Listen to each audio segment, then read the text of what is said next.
ಸದ್ಗುರುನಾಥ ಶರಣಂ ಜಯ ಜಯ. ಓಂ ಸಚ್ಚಿದಾನಂದ ಶರಣಂ ಜಯ ಜಯ. ಎಲ್ಲರಿಗೂ ನನ್ನ ನಮಸ್ಕಾರಗಳು. ಜ್ಞಾನೇಶ್ವರಿ ಗೀತಾಮೃತ ಇದರಲ್ಲಿ ನಾವು ಕೃಷ್ಣ ಪರಮಾತ್ಮನು ಅರ್ಜುನನಿಗೆ ಜ್ಞಾನೋಪದೇಶವನ್ನು ಮಾಡ್ತಾ ಇದ್ದು ಸಾಧು ಸಂತರ ವಿಚಾರಗಳನ್ನ ತಿಳಿಸ್ತಾ ಇರ್ತಾನೆ. ಸಾಧು ಪುರುಷರ ಸ್ಥಿತಿಗತಿಗಳು ಹೇಗಿರ್ತವೆ, ಅವರ ಲಕ್ಷಣಗಳು ಹೇಗಿರ್ತವೆ ಅನ್ನೋದನ್ನು ವಿವರಣೆ ಕೊಡಬೇಕಾದ್ರೆ ಇಲ್ಲಿ ಭಕ್ತರು ಅನನ್ಯ ಭಕ್ತಿಯಿಂದ ಪರಮಾತ್ಮನಲ್ಲಿ ಮನಸ್ಸನ್ನು ಲೀನ ಮಾಡ್ಕೊಂಡಿರ್ತಾರೆ. ಅವರನ್ನು ಯಮನೂ ಕೂಡ ಮುಟ್ಟುವುದಿಲ್ಲ ಅಂತ ಇಲ್ಲಿ ಹೇಳ್ತಾ ಇದ್ದ. ಯಾವ ರೀತಿಯಲ್ಲಿ ಅಂದರೆ, ಭಕ್ತಿಯ ಪಾರವಶದಿಂದ ಭವರೋಗವನ್ನು ಕಳೆದುಕೊಂಡ ಭಕ್ತರನ್ನು ಪವಿತ್ರ ಮಾಡತಕ್ಕದ್ದು ಏನಿದೆ? ಭಕ್ತಿಯ ಪರವಶತೆಗೆ ಒಳಗಾಗಿ ಪರಮಾತ್ಮನಿಗೆ ತಮ್ಮನ್ನು ಅರ್ಪಿಸ್ಕೊಂಡು ಭವರೋಗವನ್ನು ವಾಸಿ ಮಾಡ್ಕೊಂಡಿರ್ತಾರೆ ಅವರು. ಅಂಥ ಭಕ್ತರನ್ನ ಪವಿತ್ರ ಮಾಡುವಂಥ ಶಕ್ತಿ ಜಗತ್ತಿನಲ್ಲಿ ಯಾವ ಪುಣ್ಯಕ್ಷೇತ್ರಕ್ಕಿದೆ?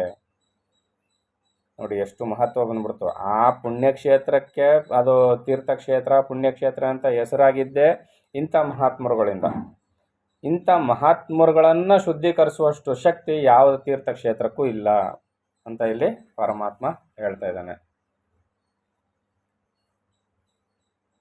ಇನ್ನು ಈ ವಿಧವಾಗಿ ಮಹಾತ್ಮರು ಕೇವಲ ನನ್ನ ನಾಮ ಸಂಕೀರ್ತನೆಯಿಂದಲೇ ಪ್ರಪಂಚದಲ್ಲಿನ ದುಃಖಗಳನ್ನು ನಾಶ ಮಾಡಿ ಆತ್ಮಸುಖವನ್ನು ತುಂಬುವರು. ಅವರು ಪ್ರಭಾತವಿಲ್ಲದೆಯೇ ಜ್ಞಾನ ಸೂರ್ಯನನ್ನು ಉದಯ ಮಾಡಿಸುವರು. ಅಮೃತವಿಲ್ಲದೆಯೇ ಅಮರರನ್ನಾಗಿ ಮಾಡುವರು. ಯೋಗ ಸಾಧನೆ ಇಲ್ಲದೆಯೇ ನೇತ್ರಗಳಿಗೆ ಮೋಕ್ಷ ದರ್ಶನ ಮಾಡಿಸುವರು. ಅವರು ಅರಸ, ಆಳು, ಹಿರಿಯ, ಕಿರಿಯ, ಉಚ್ಚ, ನೀಚ ಇವುಗಳ ಭೇದ ಕಲ್ಪನೆಯನ್ನೇ ಅರಿಯರು. ಆನಂದ ಔತಣವನ್ನು ಜಗತ್ತಿಗೆಲ್ಲ ತೆರೆದಿಡುವರು. ವೈಕುಂಠಕ್ಕೆ ಯಾರು ಹೋಗುತ್ತಾರೋ ಯಾರು ಇಲ್ಲವೋ, ಆದರೆ ಮಹಾತ್ಮರು ನನ್ನ ನಾಮ ಸಂಕೀರ್ತನದಿಂದ ಜಗತ್ತನ್ನೇ ವೈಕುಂಠವನ್ನಾಗಿ ಮಾಡುವರು. ಪರಮಾತ್ಮ ಏನು ಹೇಳ್ತಾ ಇದ್ದಾನೆ, ವೈಕುಂಠಕ್ಕೆ ಯಾರು ಹೋಗ್ತಾರೋ ಬಿಡ್ತಾರೋ ನನಗೆ ಗೊತ್ತಿಲ್ಲ, ಆದರೆ ಇಂಥ ಶ್ರೇಷ್ಠ ಭಕ್ತರು ಏನು ಮಾಡ್ತಾರೆ ಅಂದರೆ ಅವರಿರುವ ಜಾಗವನ್ನೇ ವೈಕುಂಠವನ್ನಾಗಿ ಮಾರ್ಪಾಡು ಮಾಡಿಬಿಡ್ತಾರೆ. ಓ ಗುರುಗಳೇ, ಇಷ್ಟೊತ್ತು ಹೇಳ್ತಾ ಇದ್ರಿ ಎಲ್ಲ ಇಲ್ಲಿ ಯೋಗ ಸಾಧನೆಯನ್ನು ಬೇಡ ಅಂದ್ಬಿಟ್ರಲ್ಲ ಅಂತ ಭಕ್ತಿಯ ನೆಲೆಯನ್ನು ಹೇಳ್ತಾ ಇದ್ದಾರೆ. ಆದರೆ ಈ ಮಟ್ಟಿಗೆ ಬಂದು ತಮ್ಮ ಮನಸ್ಸನ್ನು ಪರಮಾತ್ಮನಲ್ಲಿ ಲಯ ಮಾಡಿರ್ತಕ್ಕಂಥ ಈ ಭಕ್ತರು ಕೂಡ ಪೂರ್ವದ ಯಾವುದೋ ಒಂದು ಜನ್ಮದಲ್ಲಿ ಈ ಕುಂಭಕ ಪ್ರಾಣಾಯಾಮವೆಂಬ ಯೋಗ ಸಾಧನೆಯನ್ನು ಮಾಡಿಯೇ ಮುಗಿಸಿರ್ತಾರೆ. ಇದನ್ನು ಶ್ರೀ ಪರಮಹಂಸ ಸಚ್ಚಿದಾನಂದ ಯೋಗೀಶ್ವರರು ತಮ್ಮ ಜೀವಬ್ರಹ್ಮೈಕ್ಯ ರಾಜಯೋಗ ಸಾರಾಮೃತ ಗ್ರಂಥದಲ್ಲಿ ಉಲ್ಲೇಖ ಮಾಡಿದ್ದಾರೆ. ಕುಂಭಕ ಪ್ರಾಣಾಯಾಮವೆಂಬ ಈ ಆತ್ಮತತ್ವ ವಿದ್ಯೆಯನ್ನು ಸಾಧನೆ ಮಾಡದೆ ಯಾವುದೇ ಕಾರಣಕ್ಕೂ ಮುಕ್ತಿಯನ್ನು ಪಡೆಯಲು ಸಾಧ್ಯವಿಲ್ಲ. ಅದನ್ನು ಇವರು ಮಾಡಿಯೇ ತೀರಿರ್ತಾರೆ. ಯಾವುದೋ ಜನ್ಮದಲ್ಲಿ ಮಾಡಿ ಮುಗಿಸಿರ್ತಾರೆ. ಈ ಜನ್ಮದಲ್ಲಿ ಅವ್ರಿಗೆ ಅವಶ್ಯಕತೆ ಇರೋದಿಲ್ಲ. ಅದನ್ನೇ ಇಲ್ಲಿ ಹೇಳ್ತಾ ಇರೋದು. ರಮಣ ಮಹರ್ಷಿಗಳು ಈ ಜನ್ಮದಲ್ಲಿ ಯೋಗ ಸಾಧನೆಯನ್ನು ಮಾಡಿದ್ರು. ಎಷ್ಟೋ ಜನ ಹೇಳ್ತಾರೆ ಅವ್ರು ಯಾವ ಸಾಧನೆ ಮಾಡಲಿಲ್ಲ ಅಂತ. ಅವ್ರ ಸಾಧನ ಅಂತ ಇಲ್ಲಿ ಯಾರಿಗೂ ಕಣ್ಣು ಕಂಡಿಲ್ಲ. ಅವರು ಸಾಧನ ಅಂತದ ಕೆಲವೊಂದು ವಿಚಾರಗಳನ್ನ ಹೇಳ್ತಾ ಇದ್ರು. ಕೆಲವರು ಹಲವಾರು ಮಹನೀಯರು ಏನು ಮಾಡಿದ್ದಾರೆ ಅಂದರೆ ಬಹುಜನ್ಮಗಳಲ್ಲೇ ಸಾಧನೆಗಳನ್ನ ಮುಗಿಸ್ಬಿಟ್ಟಿರ್ತಾರೆ. ಇಲ್ಲಿ ಬಂದು ಅವರು ಸಾಧನೆ ಮಾಡಿ ತೋರುವ ಅವಶ್ಯಕತೆ ಏನಿರೋದಿಲ್ಲ. ಅವರು ಕೇವಲ ನಮ್ಮ ಉದ್ಧಾರಕ್ಕಾಗಿ ಬಂದಿರ್ತಾರೆ. ಅದರಿಂದ ಅವರಿಗೆ ಇಲ್ಲಿ ಯಾವುದೇ ಯೋಗ, ಯಾವುದೇ ಜ್ಞಾನ, ಯಾವ ಸಾಧನೆಗಳು ಬೇಕಾಗೋದಿಲ್ಲ. ಇಲ್ಲಿ ಬಂದು ಅವರು ಕೇವಲ ಭಗವಂತನ ನಾಮಸ್ಮರಣೆಯನ್ನು ಮಾಡಿ ಇತರರಿಗೂ ಕೂಡ ಭಕ್ತಿ ರಸವನ್ನು ಹಂಚಿ ಹೋಗ್ತಾರೆ ಅವರು. ಆದ್ದರಿಂದ ಇಲ್ಲಿ ಅವರು ಜಗತ್ತನ್ನೇ ವೈಕುಂಠವನ್ನಾಗಿ ಮಾಡ್ತಾರೆ ಅಂತ ಕೃಷ್ಣ ಪರಮಾತ್ಮ ಹೇಳ್ತಾ ಇದ್ದಾನೆ. ಈ ರೀತಿಯಾಗಿ ಅವರು ಕೇವಲ ನಾಮ ಸಂಕೀರ್ತನೆಗಳಿಂದಲೇ ಜಗತ್ತೆಲ್ಲವನ್ನು ಪ್ರಕಾಶಮಯವಾಗಿ ಬೆಳಗಿ ಸೂರ್ಯ ಸಮಾನ ತೇಜಸ್ವಿಗಳಾಗುವರು. ಆದರೆ ಅಸ್ತಂಗತವಾಗುವ ಸೂರ್ಯನ ದೋಷವು ಅವರ ನೇತ್ರವನ್ನು ಸ್ಪರ್ಶಿಸದು. ಆದರೆ ಅವರೂ ಸಹ ಪೂರ್ಣತ್ವವನ್ನು ಪಡೆದಿರುವರು. ಮೇಘಗಳ ರಾಶಿ ಅಪಾರವಾದುದೆಂದುದರಲ್ಲಿ ಸಂದೇಹವಿಲ್ಲವಾದರೂ ಅವುಗಳ ಮೂಲ ಜಲವು ಎಂದಿಗೋ ಒಮ್ಮೆ ಬತ್ತಿ ಹೋಗುವುದು. ಆದ್ದರಿಂದ ಇಂತಹ ಮೇಘಗಳು ಕೂಡ ಮಹಾತ್ಮರಿಗೆ ಸಾಟಿಯಾಗಲಾರವು. ನಿಜವಾಗಿಯೂ ಹೇಳುವುದಾದರೆ ಈ ಮಹಾತ್ಮರುಗಳು ನನ್ನ ನಾಮವನ್ನು ಗರ್ಜಿಸುವ ನರಸಿಂಹಗಳು. ಇವರು ಯಾರಪ್ಪ ಅಂದರೆ, ಈ ಭಕ್ತರುಗಳು ಯಾರಪ್ಪ ಅಂದರೆ ನರಸಿಂಹ ಅಂತಾರಲ್ಲ, ನರಸಿಂಹ ಅಂತ ಕರೀತಾರೆ. ಅಂತ ನರಸಿಂಹಗಳು ಇವರು ಅಂತ ಇಲ್ಲಿ ಹೇಳ್ತಾ ಇದ್ದಾರೆ. ನನ್ನ ಹೆಸರನ್ನು ಒಂದು ಸಾರಿ ಬಾಯಲ್ಲಿ ಉಚ್ಚರಿಸಬೇಕಾದರೆ ಹಲವು ಸಾವಿರ ಜನ್ಮವನ್ನು ಧರಿಸಬೇಕು. ಕೃಷ್ಣ ಏನು ಹೇಳ್ತಾ ಇದ್ದಾನೆ ನೋಡಿದ್ರ? ಪರಮಾತ್ಮನ ನಾಮವನ್ನು ಒಂದು ಸಾರಿ ಬಾಯಲ್ಲಿ ಉಚ್ಚರಿಸಬೇಕಾದರೆ ಹಲವು ಸಾವಿರ ಜನ್ಮವನ್ನು ಧರಿಸಬೇಕಂತ. ಈಗ ಹೇಳಿ, ಅವ್ರು ಎಷ್ಟು ವರ್ಷದ ಸಾಧನೆ ತಪಸ್ಸಿದ್ರಲ್ಲಿ ಕೂಡಿರ್ತದೆ ಅಂತ ಅಲ್ವಾ? ಬಹುಜನ್ಮಗಳಲ್ಲಿ ಸಾಧನೆ ಮಾಡಿರ್ತಾರೆ ಅವರು. ಬಹುಜನ್ಮಗಳಲ್ಲಿ ಸಾಧನೆ ಮಾಡಿ ಸಾಧನೆ ಪೂರೈಸಿ ಬಂದ ಮೇಲೆ ಇಲ್ಲಿ ನಿಜ ಭಕ್ತರಾಗೋದು.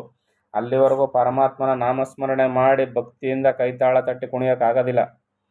ಪರಮಾತ್ಮನ ಹೆಸರು ಹೇಳಿದ ತಕ್ಷಣ, ಕೃಷ್ಣ ಅಂತ ಹೆಸರು ಹೇಳಿದ ತಕ್ಷಣನೇ ರಾಮಕೃಷ್ಣ ಪರಮಹಂಸರು ಸಮಾಧಿ ಸ್ಥಿತಿಗೆ ಹೊರಟೋಗ್ತಿದ್ರು. ಯಾವುದಾದ್ರೂ ಒಂದು ಸನ್ನಿವೇಶವನ್ನು ನೋಡಿದ್ರೆ ಅದರಲ್ಲಿ ಪರಮಾತ್ಮನನ್ನು ನೋಡಿ ಅದರಲ್ಲಿ ಮೈ ಮರೆವ ಬಂದ್ಬಿಡ್ತಿತ್ತು ಅವ್ರಿಗೆ.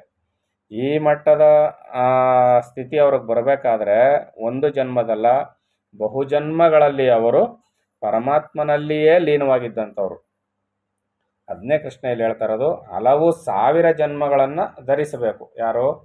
ಪರಮಾತ್ಮನ ಹೆಸರನ್ನು ತಮ್ಮ ಬಾಯಲ್ಲಿ ಒಂದು ಸಲ ಉಚ್ಚಾರ ಮಾಡಬೇಕಾದ್ರು ಭಕ್ತಿಯಿಂದಲೂ, ಪರಮಾತ್ಮ ನೀನೇ ದಿಕ್ಕು, ಹರಿ, ರಾಮ, ಕೃಷ್ಣ, ಏನೋ ಒಂದು ಹೆಸರು, ಅವರವರು ಧರ್ಮ, ಅವ್ರವ್ರ ಜಾತಿ, ಅವ್ರವ್ರ ಧರ್ಮ, ಅವರು ಕಟ್ಕೊಂಡಿರೋ ಹೆಸರುಗಳು, ಯಾವುದೋ ಒಂದು, ಒಟ್ಟಲ್ಲಿ ಆ ಸರ್ವಶಕ್ತಿಯ ಹೆಸರನ್ನು ಒಂದು ಸಾರಿ ಉಚ್ಚಾರ ಮಾಡಬೇಕಾದ್ರೂ ಅವನು ಸಾವಿರ ಜನ್ಮಗಳಲ್ಲಿ ಪರಮಾತ್ಮನ ಈ ಜನ್ಮವನ್ನು ಧರಿಸಿರಬೇಕು, ಬಾಯಲ್ಲಿ ಉಚ್ಚರಿಸಬೇಕಾದ್ರು ಅಂತ ಪರಮಾತ್ಮ ಹೇಳ್ತಾ ಇದ್ದಾನೆ.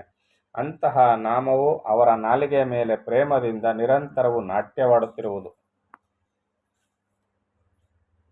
ನಾನು ವೈಕುಂಠದಲ್ಲಿಯೂ ಇರುವವನಲ್ಲ, ಭಾನುಮಂಡಲದಲ್ಲಿಯೂ ಕಾಣುವವನಲ್ಲ. ಅಷ್ಟೇ ಅಲ್ಲ, ಯೋಗಿಗಳ ಮನಸ್ಸನ್ನೂ ಸಹ ದಾಟಿ ಹೋಗಬಲ್ಲೆನು. ಪರಮಾತ್ಮ ಏನು ಹೇಳ್ತಾ ಇದ್ದಾನೆ? ನಾನು ವೈಕುಂಠದಲ್ಲೂ ಇಲ್ಲ, ಭೂಮಿಲೂ ಇಲ್ಲ, ಸೂರ್ಯಮಂಡಲದಲ್ಲೂ ಇಲ್ಲ, ಯೋಗಿಗಳ ಮನಸ್ಸಿನಲ್ಲೂ ನಾನಿಲ್ಲ. ಅವೆಲ್ಲವನ್ನು ದಾಟಿ ನಿಂತಿದ್ದೀನಿ ಅಂತ. ಎಲ್ಲೋ ಒಂದು ಕಡೆ ಇದ್ದಾನೆ ಅಂದರೆ ಪರಮಾತ್ಮ ಒಂದು ದೇಶ ಕಾಲ ನಿಮಿತ್ತಗಳಿಗೆ ಒಳಗಾಗ್ಬಿಡ್ತಿದ್ದ. ಪರಮಾತ್ಮನು ಸರ್ವವ್ಯಾಪಕನು, ಎಲ್ಲ ಕಾಲದಲ್ಲಿಯೂ ಇರ್ತಕ್ಕಂಥವನು, ಎಲ್ಲೆಲ್ಲಿಯೂ ಇರ್ತಕ್ಕಂಥವನು. ಆದರೆ ಆ ಸ್ಥಳಗಳಲ್ಲಿ ಲಭಿಸಲು ಕಷ್ಟ ಸಾಧ್ಯವಾದ ನಾನು, ಎಲ್ಲಿ ನನ್ನ ಭಕ್ತರು ಅನನ್ಯ ಪ್ರೇಮದಿಂದ ನನ್ನ ನಾಮ ಸಂಕೀರ್ತನೆಯನ್ನು ಮಾಡುವರೋ ಅಲ್ಲಿ ನಾನು ಅತಿ ಸುಲಭವಾಗಿ ಲಭಿಸುವೆನು. ನೋಡಿ, ಈ ರೀತಿಯಲ್ಲಿ ಎಲ್ಲೆಲ್ಲಿಯೂ ತುಂಬಿರುವ ನಾನು, ಎಲ್ಲಿ ಹುಡುಕಿದರೂ ಕಾಣದ ನಾನು, ಎಲ್ಲಿ ನನ್ನ ನಿಜವಾದ ಭಕ್ತರು ನನ್ನ ನಾಮ ಸಂಕೀರ್ತನೆಯನ್ನು ಮಾಡ್ತಾರೋ ಅಲ್ಲಿ ಆವಿರ್ಭವಿಸ್ತೀನಿ, ಅಲ್ಲಿ ನಾನು ಸಾಕಾರ ರೂಪನ ತಾಳಿ ಬರ್ತೀನಿ ಅಂತ ಪರಮಾತ್ಮ ಹೇಳ್ತಾ ಇದ್ದಾನೆ. ಅವರು ನನ್ನ ನಾಮಸ್ಮರಣೆಯಲ್ಲಿ ಹೇಗೆ ಲೀನವಾಗುವರೋ ನೋಡು. ಅವರಿಗೆ ಸ್ಥಳ ಮತ್ತು ಕಾಲದ ಸ್ಮರಣೆಯೂ ಇರುವುದಿಲ್ಲ, ಮತ್ತು ಅವರು ನನ್ನ ನಾಮಕೀರ್ತನೆಯಲ್ಲಿ ಆತ್ಮಸುಖವನ್ನು ಪಡೆದಿರುವರು. ಕೃಷ್ಣ, ವಿಷ್ಣು, ಹರಿ, ಗೋವಿಂದ ಮೊದಲಾದ ಅಖಂಡ ನಾಮಮಾಲೆಯ ಎಡಬಿಡದೆ ನಾಲಿಗೆಯಲ್ಲಿ ಸಾಗುತ್ತಿರುವುದು. ಅವರು ಮುಕ್ತ ಕಂಠದಿಂದ ಆಧ್ಯಾತ್ಮ ವಿಷಯವನ್ನು ಚರ್ಚಿಸುತ್ತಾ ತೃಪ್ತಿಯನ್ನು ಹೊಂದಿ ನನ್ನ ಗುಣಗಳನ್ನು ಗಾನ ಮಾಡುತ್ತಿರುವರು. ಹೇ ಅರ್ಜುನ, ಆ ಭಕ್ತರು ಈ ರೀತಿಯಾಗಿ ಚರಾಚರ ವಸ್ತುಗಳಲ್ಲೆಲ್ಲ ನನ್ನ ಕೀರ್ತನೆಯನ್ನು ಹಾಡುತ್ತಾ ಸಂಚರಿಸುತ್ತಿರುವರು. ಅವರು ಸದಾಕಾಲ ತತ್ವಚಿಂತನೆ, ಆತ್ಮಚಿಂತನೆಯಲ್ಲೇ ಮಾಡ್ತಾ ಇರ್ತಾರೆ. ಸಂಸಾರವನ್ನು, ಜಾಗತಿಕ ವಿಚಾರಗಳನ್ನ ಮಾತಾಡೋದಿಲ್ಲ ನಿಜ ಭಕ್ತರುಗಳು. ಕೇವಲ ಪರಮಾತ್ಮನಿಗೆ ಸಂಬಂಧಪಟ್ಟ ವಿಚಾರಗಳು, ಅದೇ ಕಥೆಗಳು, ಸತ್ಸಂಗ, ವಿಚಾರ, ಕೀರ್ತನೆ, ಇಷ್ಟರಲ್ಲೇ ಮುಳುಗಿರ್ತಾರೆ ಅವರು. ಇಂಥ ಜಾಗದಲ್ಲಿ ನಾನಿರ್ತೀನಿ. ಅದನ್ನೇ ಹೇಳಿದ್ದು ಈ ಇವರು ಅರ್ಜುನನ ಮೊಮ್ಮಗ ಪರೀಕ್ಷಿತ್ ಮಹಾರಾಜನಿಗೆ 7 ದಿನದಲ್ಲಿ ಹಾವು ಕಚ್ಚಿ ಸಾಯಬೇಕು ಅಂತ ಹೇಳಿದಾಗ ಅವನು ಭಾಗವತ ಪುರಾಣವನ್ನು ಓದಿಸ್ತಾನೆ ಸೂತ ಮುನಿಗಳಿಂದ. ಆದರೆ ಆತನು ಕಲಿಪುರುಷನನ್ನು ಕಟಾಕೊಂಡು ಹೊಡೆದಿರ್ಬೇಕಾದ್ರೆ ಕಲಿಪುರುಷ ಕೇಳ್ತಾನೆ, ನನ್ನ ಆಳ್ವಿಕೆಗೆ ಈಗ ಕಲಿಯುಗ ಬಂದಿದೆ ಸ್ವಾಮಿ, ನನ್ನ ಆಳ್ವಿಕೆಗೆ ಕೊಡು ಅಂತ ಹೇಳಿದಾಗ, ನಾನಿರುವವರೆಗೂ ನಿನಗೆ ಇಲ್ಲಿ ಜಾಗ ಇಲ್ಲ ಅಂತ ಹೇಳ್ತಾನೆ. ಆಗ ಇಂತಿಷ್ಟು ಪ್ರದೇಶಗಳನ್ನ ಕೊಟ್ಟಾಗ ಸಾಲದಿಲ್ಲ ಅಂತ ಹೇಳ್ತಾನೆ ಕಲಿಪುರುಷ. ಆಗ ಕೊನೆಯದಾಗಿ ಪರೀಕ್ಷಿತ್ ಮಹಾರಾಜ ಏನು ಹೇಳ್ತಾನೆ ಅಂದರೆ, ಎಲ್ಲೆಲ್ಲಿ ಭಗವಂತನ ನಾಮಸ್ಮರಣೆ ನಡೆಯೋದಿಲ್ವೋ, ಎಲ್ಲಿ ನಡೀತದೋ ಆ ಜಾಗವನ್ನು ಬಿಟ್ಟು ಮಿಕ್ಕೆಲ್ಲ ಪ್ರದೇಶವು ನಿಂದೆ ಹೋಗು ಅಂತ. ಅಂದರೆ ಪರಮಾತ್ಮನ ನಾಮಸ್ಮರಣೆ ನಡೆಯುವ ಜಾಗದಲ್ಲಿ ಕೆಡುಕುಂಟಾಗೋದಿಲ್ಲ. ಯಾಕೆ? ಪರಮಾತ್ಮನ ನಾಮಸ್ಮರಣೆಯನ್ನು ಮಾಡ್ತಾ ಇರುವ ಜಾಗದಲ್ಲಿ ಸಾಕ್ಷಾತ್ತಾಗಿ ಪರಮಾತ್ಮನೇ ಮೂರ್ತಿಮತ್ತಾಗಿ ಆವಿರ್ಭವಿಸಿ ಬರ್ತಾನೆ, ಅಲ್ಲಿ ಯಾವ ತೊಂದರೆಗಳು ಬರೋದಿಲ್ಲ ಅಂತ. ಮಿಕ್ಕೆಲ್ಲ ಪ್ರದೇಶದಲ್ಲೂ ಪರಮಾತ್ಮ ತುಂಬಿರೋದಿಲ್ವ, ಹಂಗಾರೆ ಇಲ್ಲಿಗೆ ಬಂದ್ಬಿಡ್ತಾನಲ್ಲ ಅಂದರೆ ಪರಮಾತ್ಮನು ಸರ್ವಶಕ್ತಿವಂತ, ಅವನಿಗೆ ಎಲ್ಲವೂ ಸಾಧ್ಯ. ಜಗತ್ತನ್ನೇ ಆವರಿಸ್ಕೊಂಡಿರುವ ಅವನಿಗೆ ಎಲ್ಲೋ ಒಂದು ಪ್ರದೇಶದಲ್ಲಿ ಭಕ್ತಿಯ ಪರಾಕಾಷ್ಠೆ ಹೆಚ್ಚಾದಾಗ ಅಲ್ಲಿ ಕಾಣಿಸ್ಕೊಳ್ಳೋದೇನು ದೊಡ್ಡ ವಿಚಾರ ಅಲ್ಲ. ಸಮುದ್ರದ ನೀರೇ ನೀರಾಗಿರ್ತದೆ, ಆದರೆ ಶೀತ ಜಾಸ್ತಿ ಆದಾಗ ಎಲ್ಲೋ ಒಂದು ಮೂಲೆಯಲ್ಲಿ ಅದು ಮಂಜುಗಡ್ಡೆಯಾಗಿ ಕಾಣಿಸ್ಕೊಳ್ಳುವ ರೀತಿಯಲ್ಲಿ ಆ ಭಕ್ತಿಯ ಪರಾವಶತೆ ಹೆಚ್ಚಾಗಿ ಕಾಣಿಸ್ಕೊಂಡಾಗ ಪರಮಾತ್ಮನ ಆವಿರ್ಭವಿಸೋದು ಅವನಿಗೇನು ದೊಡ್ಡ ವಿಚಾರ ಅಲ್ಲ. ಯಾಕಂದರೆ ಅವನು ಸರ್ವಶಕ್ತಿವಂತ, ಸರ್ವವ್ಯಾಪಕ, ಸರ್ವರಲ್ಲಿಯೂ ಇರ್ತಕ್ಕಂಥವನು. ಆದ್ದರಿಂದ ಇಲ್ಲಿ ಭಕ್ತಿಗೆ ನಾನು ಇಷ್ಟು ರೀತಿಯಲ್ಲಿ ಕಾಣ್ತೀನಿ ಅಂತ ಅರ್ಜುನನಿಗೆ ಹೇಳ್ತಾ ಇದ್ದಾನೆ. ನಾವು ಅದನ್ನೆಲ್ಲ ಸರಿಯಾಗಿ ಅರ್ಥ ಮಾಡ್ಕೋಬೇಕು. ವಿತಂಡವಾದಗಳಿಗೆ ಅವಕಾಶ ಇರೋದಿಲ್ಲ. ಮುಂದೆ ಏನು ಹೇಳ್ತಾನೆ ಅಂತ ಮುಂದಿನ ಆಡಿಯೋದಲ್ಲಿ ನೋಡೋಣ. ಎಲ್ಲರಿಗೂ ಒಳ್ಳೆಯದಾಗಲಿ. ಓಂ ಸದ್ಗುರುನಾಥ ಶರಣಂ ಜಯ ಜಯ. ಓಂ ಸಚ್ಚಿದಾನಂದ ಶರಣಂ ಜಯ ಜಯ. ಹರಿ ಓಂ ತತ್ಸತ್. ಹರಿ ಓಂ ತತ್ಸತ್. ಹರಿ ಓಂ ತತ್ಸತ್.